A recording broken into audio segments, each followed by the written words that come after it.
सोनाक्षी हो शादी करके तुरलू सबके दिल सबके दिल।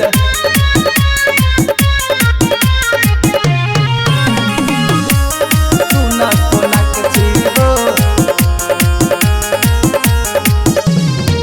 तोहरा समर्थक सब बाटे नाराज हो अंतर्जातीय शादी कइलू बाटे कौन राज हो नाराज हो।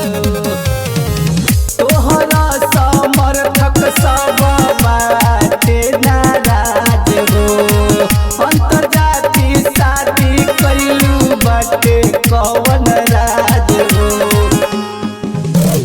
शादी में केहू आइल न गइल भाई न भइल शामिल सुना सोनाक्षी हो शादी करके तुरलू सबके दिल। सुना सोनाक्षी हो शादी करके तुरलू सबके दिल दिल।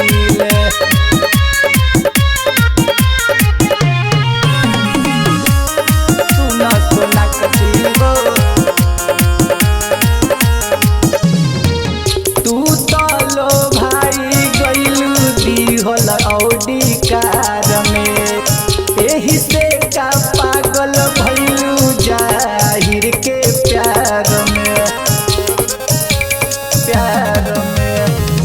तू तो भाई गइलू दिहल औडी कार में एही से का पागल भइलू जाहिर के प्यार में प्यार में। सारा हो पायन से बाटे बेचैन गुस्सा निकाले बना के रील। सुना सोनाक्षी हो शादी करके तुरलू सबके दिल।